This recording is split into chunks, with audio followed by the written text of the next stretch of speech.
Nós te adoramos, nós te adoramos. Pode assentar, meu irmão. Glória a Deus. Estamos felizes por estar aqui. Se nós não estivéssemos, não estávamos, né? Mistério é grande. Mas estamos felizes. Amém? William, onde é que está o William? Problema do... beber água. Deus abençoe meu irmão, sua família. O William conviveu um tempo conosco aqui, foi muito bom. O tempo que ele esteve aqui, aprendemos com ele, aprendeu com a gente. Lutas, problemas, dificuldade, provação. Mas o Senhor nos deu vitória. Amém? Eu sempre falo que o William é tipo assim, é meio cigano, né? De repente ele está aqui, um dia desse, onde é que você está, William? Eu estou em São Paulo. Falei, eita, onde é que você... Quando falar com ele de novo, onde é que você está, William? Eu estou em Porto Velho. Onde é que está o William agora? Agora estou em Paraná. Falei, pronto, o homem não para. Mas graças a Deus pela vida dessa família abençoada. Amados, abra sua Bíblia comigo, em Mateus capítulo 24, versículo 32 em diante.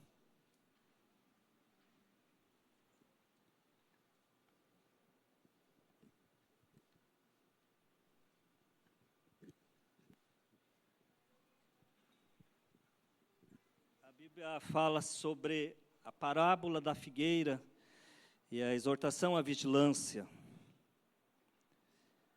Nós temos uma palavra para nós nessa noite, o Senhor tem uma palavra para nós, para a igreja.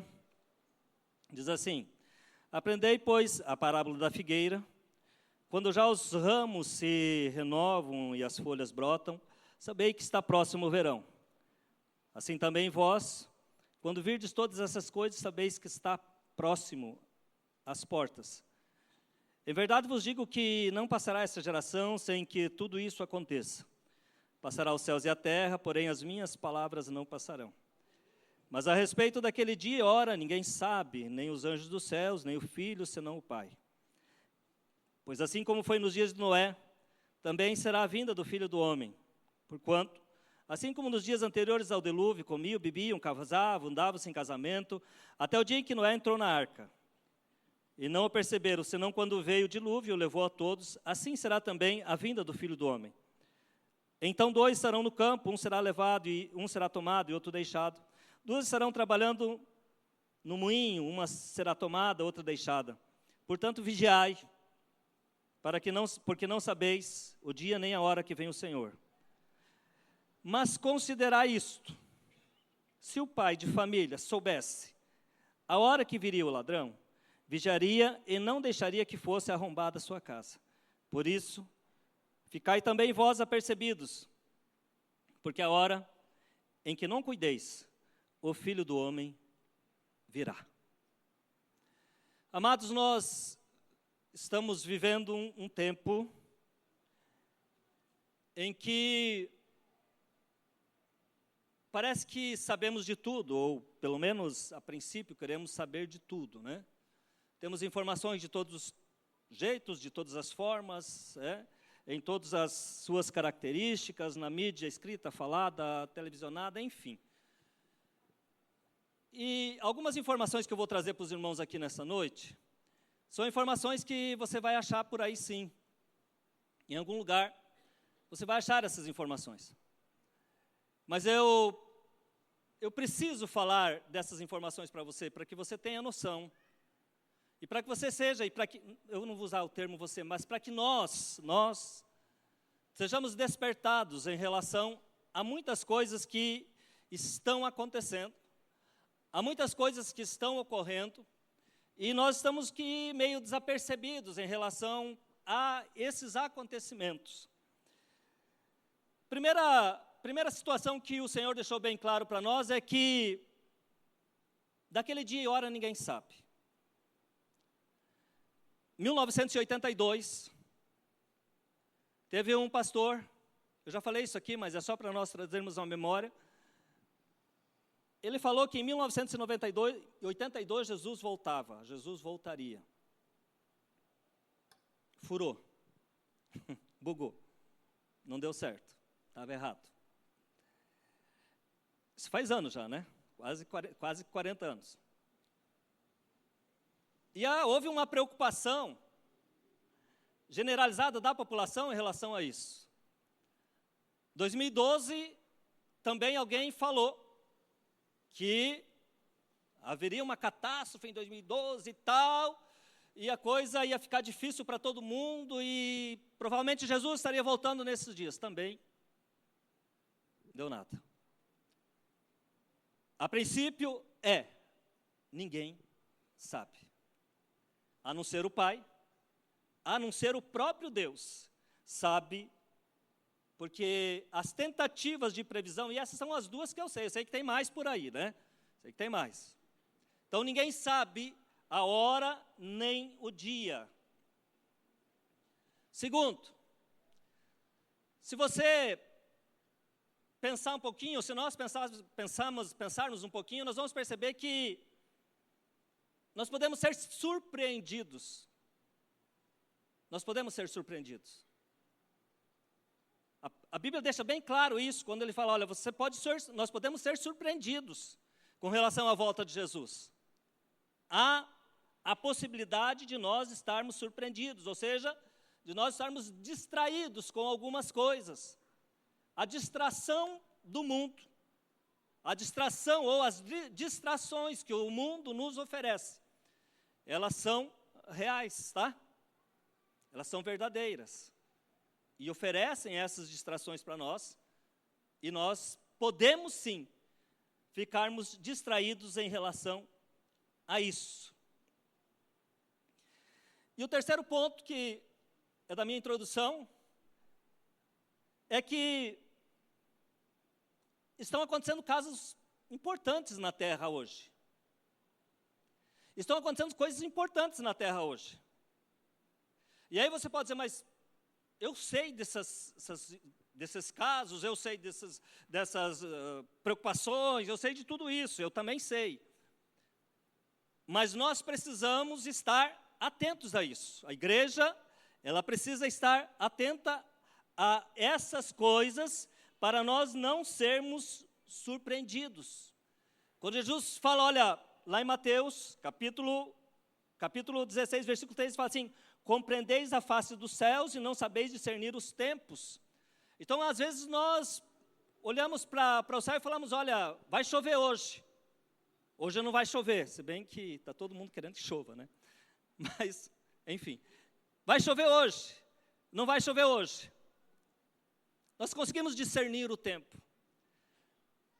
Mas quando nós olharmos para algumas coisas acontecendo, é possível nós conseguirmos discernir o tempo. É possível nós conseguirmos discernir o tempo. É possível nós olharmos e ver que algumas coisas estão ocorrendo desde o século passado, século XX, desde o século XX algumas coisas estão acontecendo, algumas coisas estão ocorrendo, e está deixando bem claro, muito claro na nossa mente, algumas coisas que a gente precisa ter atenção. Primeiro, nós tivemos no século passado duas guerras, Primeira e Segunda Guerra Mundial. Nessas duas guerras, irmãos, morreram mais de 77 milhões de pessoas, incluindo nesses 77 milhões de pessoas, mais de 7 milhões de judeus. Uma catástrofe mundial. Então, ocorreram essas duas guerras, e inclusive, a pior de todas, que foi o lançamento da bomba atômica em Hiroshima e Nagasaki. Há uma preocupação muito grande, nesses últimos anos, de que aquele norte-coreano lá, o Kim Jong-un,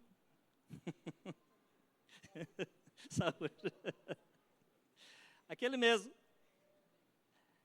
eles conseguiram, ou ele conseguiu, né, com a equipe dele lá, ele é um doido, mas ele conseguiu fazer a bomba atômica. Então, é uma preocupação muito grande no mundo hoje em relação a esse senhor. Aí, você pode dizer, mas irmão, estamos então caminhando para uma catástrofe final? Calma, irmão, calma. Nós estamos andando a passos Poderia dizer a passos grandes, a passos largos, para a volta de Jesus. E eu não quero causar pânico em ninguém, eu não sou profeta não, de jeito nenhum, não sou. Os irmãos que me conhecem sabem que eu não sou. Eu não sou profeta do caos, não, né? Mas há uma possibilidade muito grande disso existir, e a Bíblia fala que isso será o princípio das dores. Será o princípio das dores. Então, quando nós, né, estivermos aí pensando sobre essas coisas, nós temos que pensar também sobre outra situação que são as chamadas catástrofes naturais. Irmãos, final do ano passado, no Rio Grande do Sul, os irmãos todos sabem, já ouviram falar, não tem como não saber, mas houve ali uma destruição tremenda em relação, por causa da chuva, em várias cidades foram destruídas, com muitas pessoas mortas. Irmãos, quando eu olho para essas coisas, né, inclusive parentes meus que moram lá, foram desabrigados, estavam desabrigados em Porto Alegre, enfim. Quando eu olho para essas coisas, começo a pensar, eu não me assusto com isso, mas eu ligo imediatamente o alerta de que Jesus está realmente voltando. Essas catástrofes naturais, né, lá em Lucas capítulo 21, versículo 11, diz assim, haverá grandes terremotos, fome, pestilência em vários lugares. Semana passada agora, sexta-feira, não lembro quando, passou um furacão na Flórida, nos Estados Unidos, que eles tiveram que elevar o grau dele, e até o grau 5, eles tiveram que elevar para o grau 6, porque nunca tinha sido medido dessa forma. Eu não sei por que colocar, tem algum Milton aqui? Ninguém é Milton, né? Graças a Deus, porque o nome do furacão é Milton. Aí levaram as autoridades todas lá, saíram e tal, mandaram sair da Flórida, enfim, irmãos. O caos. E quando eu olho para essas coisas, eu começo a pensar de que o Senhor está voltando. A malária, algumas informações que eu falei para vocês, que eu vou trazer para os irmãos entenderem melhor aonde eu quero chegar. A malária, ela tem matado mais do que qualquer outras coisas. A AIDS, desde 1980, tem matado milhares de pessoas.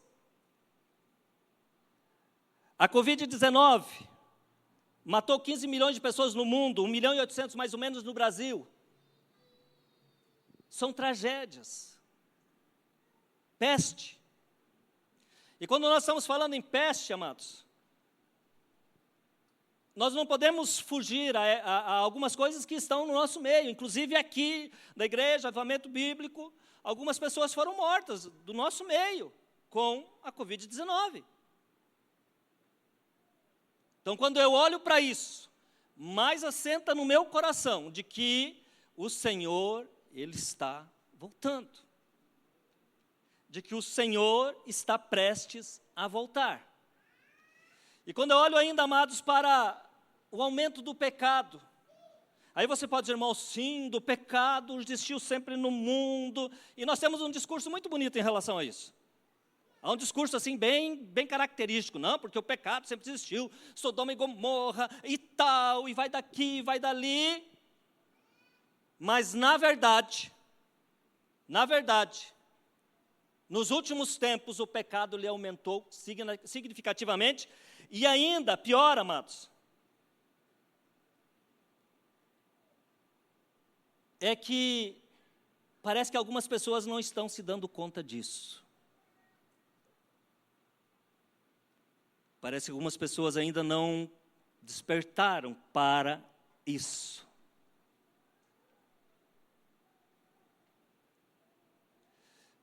Quando eu olho para isso, amados, eu fico pensando no excesso de pornografia que nós temos.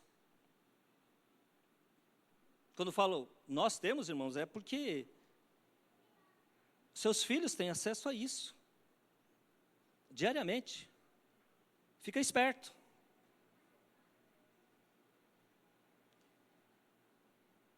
Eu tenho acesso a isso.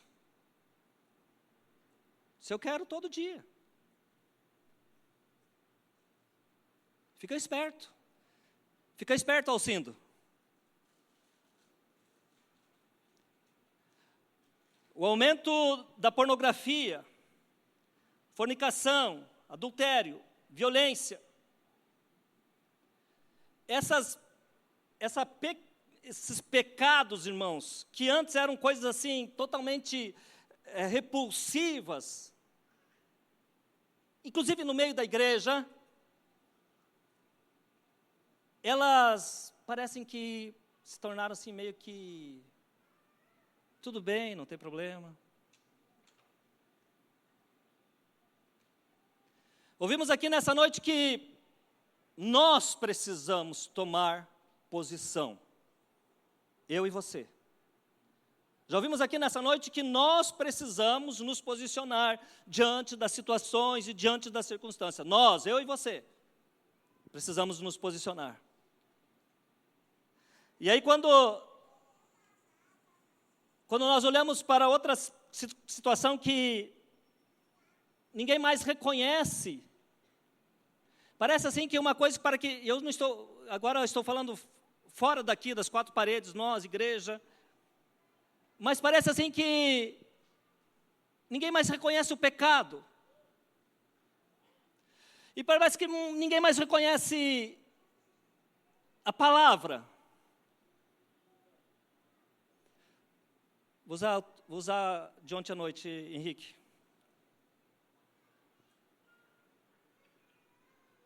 A palavra é o verbo. E o verbo se fez carne, primeiro capítulo de João, e o verbo se fez carne e habitou entre nós. E não há o reconhecimento da palavra, logo, se não há o reconhecimento da palavra, logo nós não vamos reconhecer o Senhor. Não há reconhecimento de Deus se nós não reconhecermos a palavra. Nós ouvimos isso ontem à noite. E já estava aqui, tá? E quando eu olho para isso, que o conceito de pecado tem sido banido da mente do homem moderno. Você olha para mim e fala assim, irmão Alcindo, vim aqui para ouvir isso, eu acho que veio só para ouvir isso. Depois o pastor resolve todos os problemas. O conceito de pecado, ele foi banido do conceito do homem moderno. E isso tem trazido problemas e problemas. Tanto é que eu falei pecado aqui, tem alguns irmãos que, na cabecinha aí, já pensou, puxa, mas pecado, uma coisa tão retrógrada, né? Tão ultrapassada, tão lá de trás, uma coisa que já não faz mais efeito, mas não faz mesmo. Não está fazendo mesmo. Porque o conceito, ele mudou, e ele está mudando. E se nós não falarmos sobre isso, ninguém vai falar. E se eu não falar sobre isso, ninguém vai falar. Se os líderes da igreja não falarem sobre isso, ninguém vai falar. Então mudou-se o conceito de pecado, né? Porque se eu pronunciar pecado aqui, tem muita gente que vai sair daqui me excomungando. Aqui, dentre nós. Por eu falar sobre isso. Mas pode ter certeza de uma coisa, depois o pastor conserta.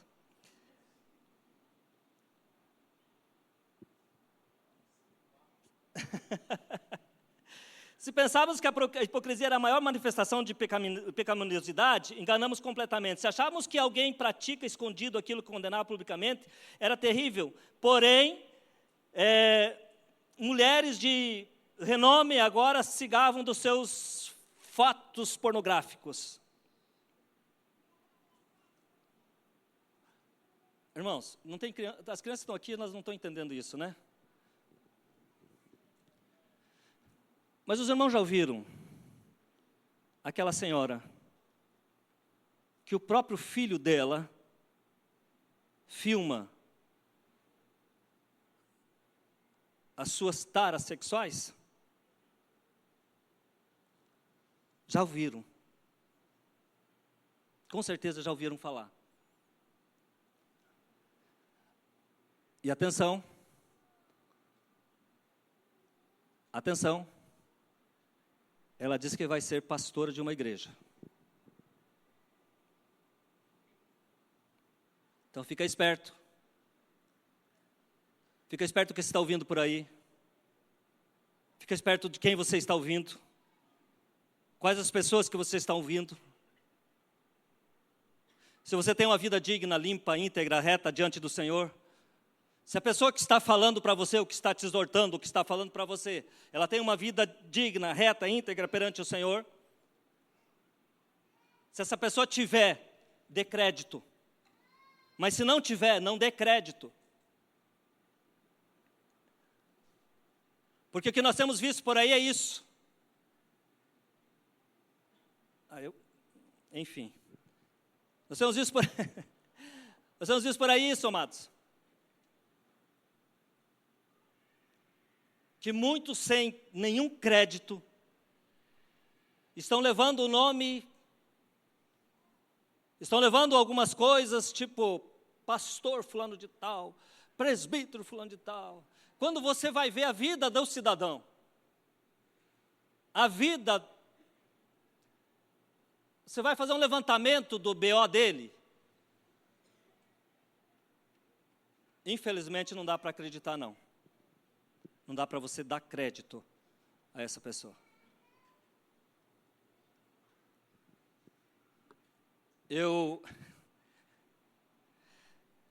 Todos vocês sabem que eu sou professor. E tem aqui, no mínimo, nesse tempo, tem no mínimo uns 10 ex-alunos meus aqui. Mais ou menos, né? Estou vendo umas quantas carinhas aí. Eu, sinceramente, não teria coragem de subir aqui se eu não tivesse uma vida que esses meninos pudessem olhar para mim hoje e pudessem falar alguma coisa. Mas temos vivido tempos em que é difícil nós falarmos sobre isso. Hoje em dia, eu já falei aqui na pregação passada, não lembro quando foi, eu estou falando de novo, vou falar de novo, é preciso falar de novo, eu acho que eu vou falar todos os dias sobre isso. Se você falar contra o homossexualismo, você é tido como doente e homofóbico.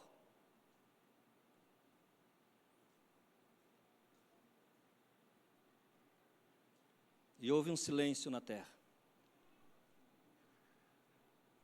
Por quê? Porque o conceito de pecado está mudando. O conceito de pecado está mudando. E nós não podemos, irmãos, de jeito nenhum, concordarmos com isso. Hoje no Brasil, determinado pelo Supremo Tribunal Federal, amanhã eu posso ser preso, né? Determinado pelo Supremo Tribunal Federal, hoje no Brasil, pode ser morta uma criança com 12 semanas.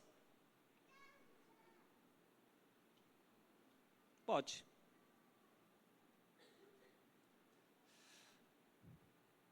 E nós precisamos falar sobre isso. Sei que a mensagem é dura, mas ela é autêntica. Nós precisamos falar sobre isso. Você precisa saber disso. Você precisa. Nós precisamos saber disso. E aí quando usuário de drogas, que hoje temos irmãos aqui do Abisai tentando sair, não é, irmãos? Amém, irmãos?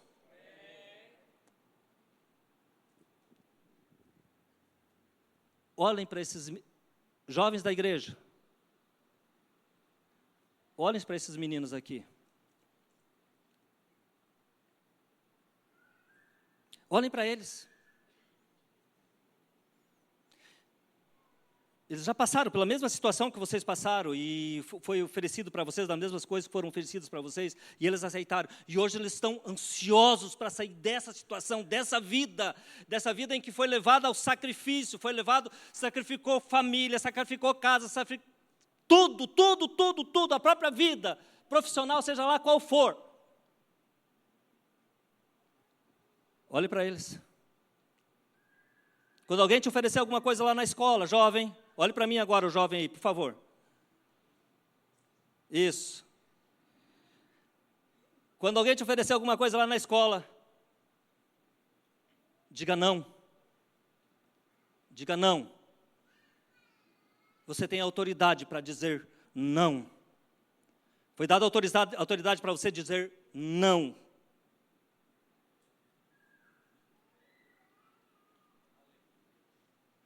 Nós precisamos, amados, nós precisamos sim, tomar consciência disso.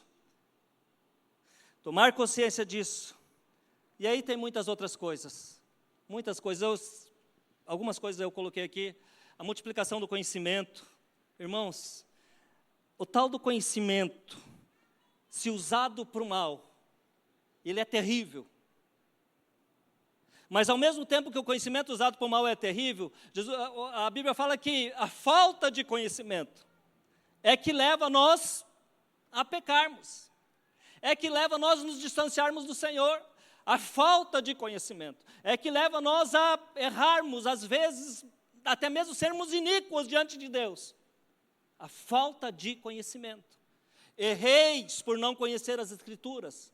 E o que diz ela? Nós erramos às vezes porque não conhecemos. A falta de conhecimento às vezes nos leva a isso. Mas uma coisa que eu não poderia deixar de passar em branco aqui, irmãos, que eu preciso dar essa informação aos irmãos. Infelizmente, no Rio Grande do Sul, na minha terra natal, levantaram uma estátua de adoração a Satanás. Lá naquele local. Irmãos, nunca antes, vou usar um termo aqui, nunca antes na história desse país, houve isso, aconteceu isso. Então, quando eu olho para esses acontecimentos, eu fico até certo ponto triste, mas, amados, a Bíblia fala que é o princípio das dores. É o início das dores. Nós precisamos estar preparados para muito mais. A igreja precisa estar preparada para muito mais. A igreja precisa estar preparada para algumas coisas que irão acontecer ainda e que nós precisamos estar preparados. A igreja precisa estar preparada. E último ponto, a iminência de um governo mundial. Irmãos, o governo mundial está aí. Está aí. Inclusive temos líderes políticos brasileiros que estão defendendo escancaradamente a todos, quem quiser ouvir. A própria ONU está defendendo o governo mundial. E quando nós falamos em governo mundial, é a base do anticristo, para dominar a chamada aldeia global. Que as comunicações trouxeram isso para nós, né? A chamada aldeia global, ou seja, todo mundo hoje está conectado. Eu vou falar sobre o celular aqui. Segura aí, irmão. Tem alguns irmãos que não conseguem ficar 2 horas no culto sem olhar no celular.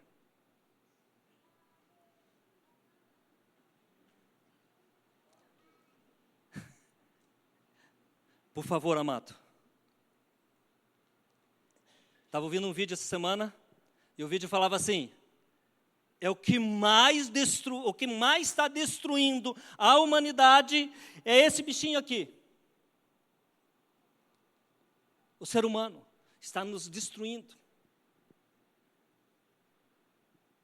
Se perder o celular, misericórdia, né? Se a Elaine conseguir a senha do meu celular, eu estou morto. Estou brincando. Mas tem gente assim. Se a esposa descobrir a senha do celular do camarada... Irmãos, deixa eu falar uma coisa para você. Maridos, esposo, esposa, cônjuge. É preciso ter acesso ao seu celular. É preciso. Quem não tem isso, quem não tiver isso, comece a ter esse cuidado a partir de agora. É preciso. Preciso. Porque tem coisas que acontecem muito através do celular. E tem destruído famílias, lares, filhos, pais, mães, tem destruído. E você precisa tomar cuidado com isso. Ouve esta palavra, igreja. Ouve esta palavra. Porque essa palavra, ela pode te dar um novo norte na sua vida. Um novo rumo na sua vida. Mas o que mais é o avivamento da igreja? Isso é o que tem me deixado assim, irmãos. Não, William? Tem me deixado, eu quando vejo o William cantando aqui, irmãos, eu me empolgo também, tá?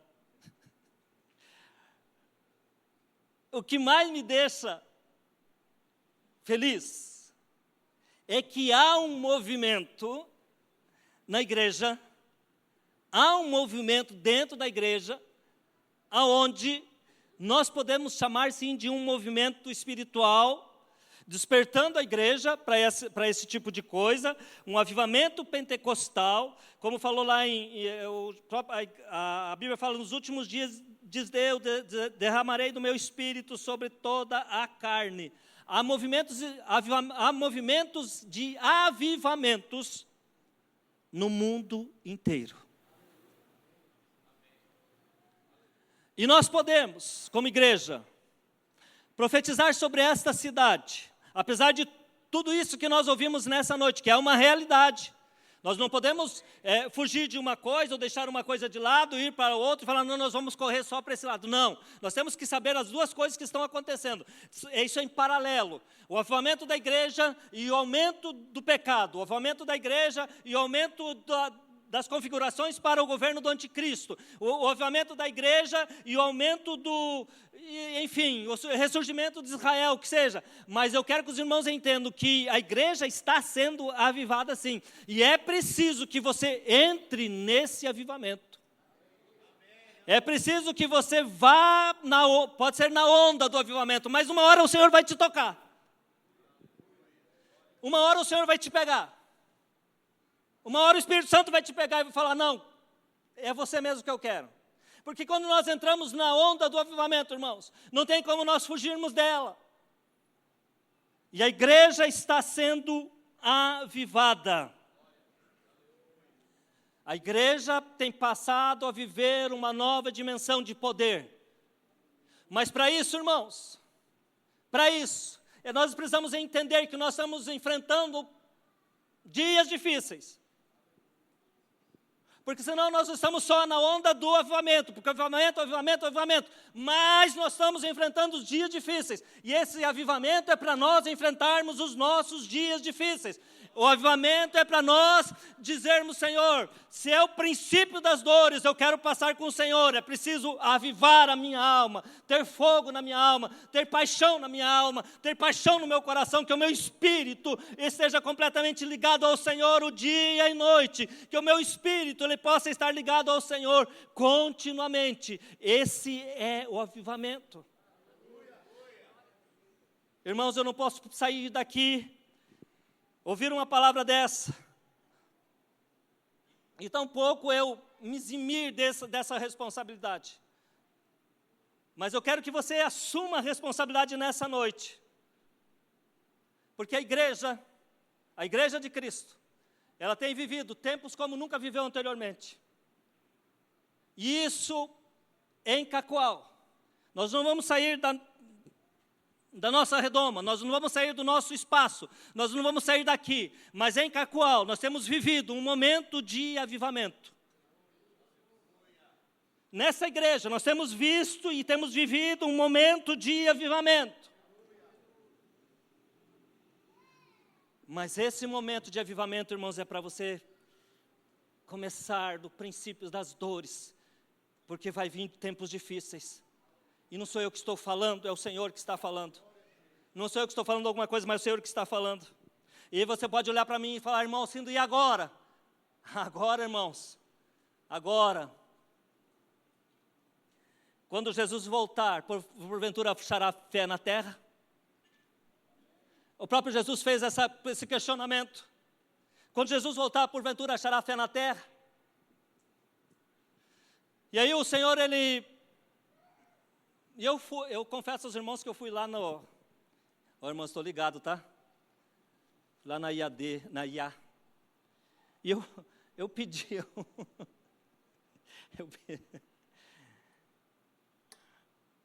Para quem não sabe, é inteligência artificial. Aí a resposta que a IA me deu sobre esse versículo, eu achei muito interessante. A importância da preservação da fé, primeiro ponto. Nós temos que preservar a nossa fé. Quando fala, olha, quando Jesus voltar, o Filho do Homem porventura achará fé na terra. Então, primeiro, importância de preservarmos a nossa fé. Irmãos, a fé é o princípio. Sem fé é impossível agradar a Deus.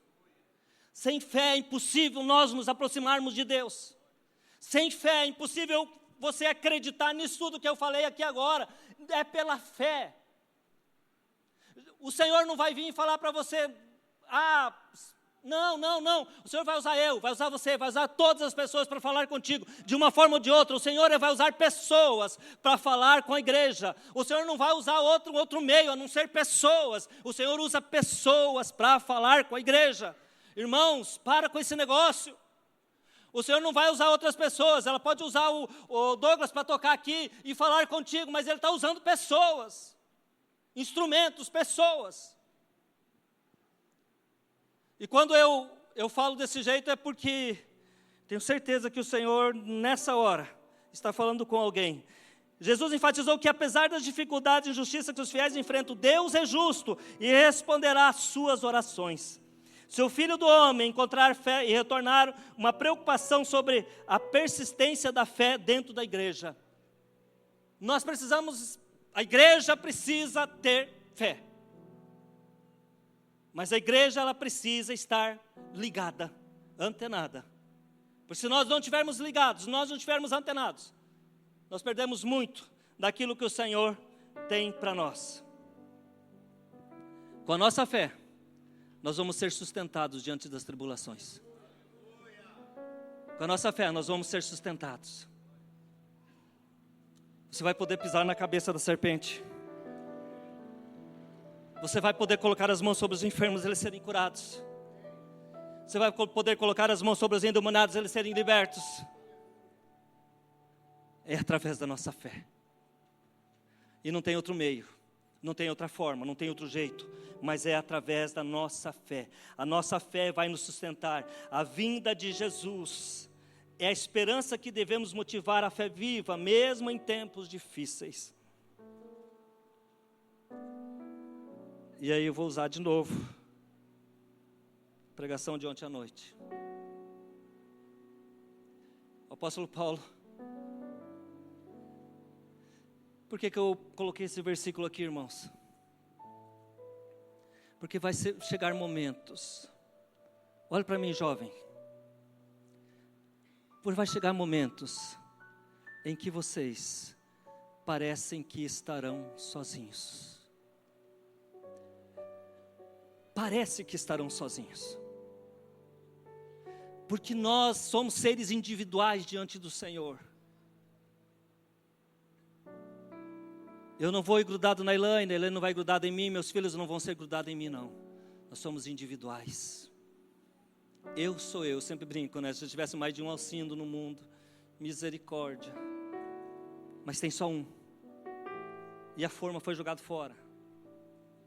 Tem só um. Então, amados, quando eu falo sobre isso, o apóstolo Paulo falou, olha, vamos ler esse texto, irmãos. Foi lido ontem à noite. Capítulo 4, versículo 10, de 2 Timóteo. Deixa eu achar aqui Timóteo.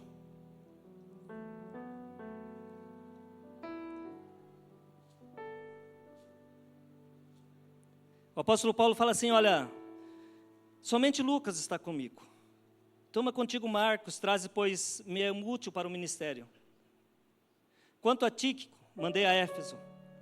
Quando vieres, traz a capa que deixei em Troade, na casa de Carpo, bem como os livros, especialmente os pergaminhos. Alexandre o latoeiro causou-me muitos males, o Senhor lhe pagará segundo as suas obras. No versículo 10 fala assim, porque Demas, tendo amado o presente século, me abandonou e foi para Tessalônica. Crescente foi para a Galácia, Tito para a Dalmácia. O apóstolo Paulo, nessa hora, ele estava preso em Roma, prestes a ser morto. E ele fala, olha, essas pessoas todas me abandonaram. Essas pessoas todas, Demas, ele preferiu o presente século. Quando o apóstolo Paulo, Demas preferiu o presente século, ele está dizendo, olha, ele preferiu as coisas do mundo, ele preferiu o mundo, ele não quis mais estar com o Senhor, ele não quis mais estar ao lado, ele não quis mais estar com o Senhor, irmãos. Vai ter horas na nossa vida, que pessoas próximas de nós, de repente vão falar assim, olha, eu não quero mais, eu não quero mais, eu não quero mais. Mas aí você pode falar, Senhor, eu quero o Senhor, eu preciso do Senhor. O apóstolo Paulo, quando ele fala, olha, Demas me abandonou, tendo amado o presente século, irmãos, quando eu vi ontem esse versículo, eu fiquei pensando, meu Deus, nós estamos vivendo praticamente as mesmas coisas, nas mesmas condições, nos mesmos momentos, porque tem muitas pessoas que estão nos abandonando, tem muitas pessoas que dentro das nossas casas estão nos abandonando, homens e mulheres que não querem mais saber do Senhor. Irmãos meus que não querem saber do Senhor. Irmãos seus que não querem saber do Senhor. Amado, mas você precisa querer o Senhor. Você precisa do Senhor, eu preciso do Senhor. E nós ouvimos aqui nessa noite que sem Ele nós não vivemos. Não tem outro lugar para nós. Não tem outro lugar, não tem outro momento, não tem outra fonte, não tem nada, não tem uma fonte de água, não tem uma dispensa aonde nós podemos saciar a nossa fome e a nossa sede, a não ser no Senhor.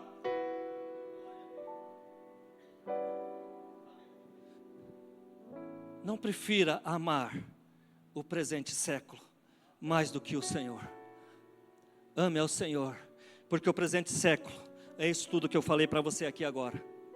É isso tudo que nós mostramos para você aqui agora. Esse é o presente século. Mas o Senhor, vamos ficar em pé. Mas o Senhor, Ele quer.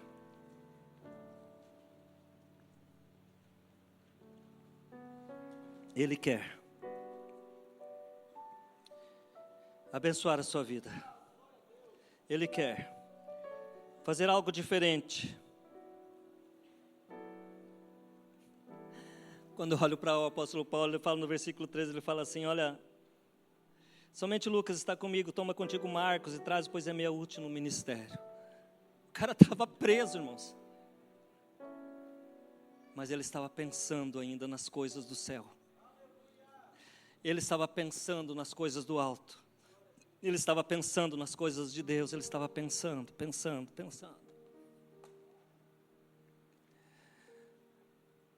O presente século é isso que nós apresentamos para você. Se de tudo ficar só você, se de tudo sobrar só você, fique firme. Fique firme. Se de tudo na sua casa, no seu lar, sobrar só você, fique firme.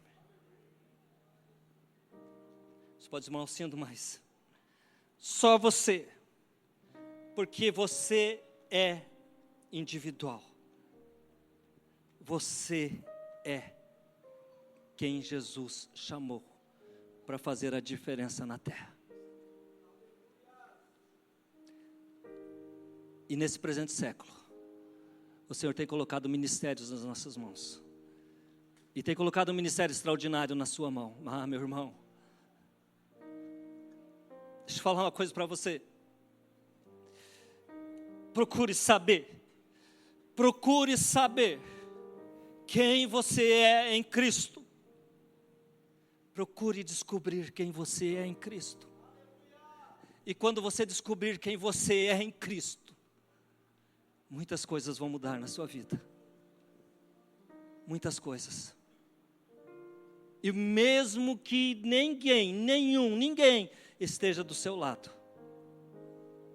mas você vai estar segurando as mãos do Senhor, dizendo, Senhor, eu não te largo por nada, porque eu não quero esse presente século para mim, eu não quero essas coisas para mim, eu não quero isso para mim, eu não quero. Você tem autoridade para falar isso, fala, Senhor, eu não quero essas coisas para mim.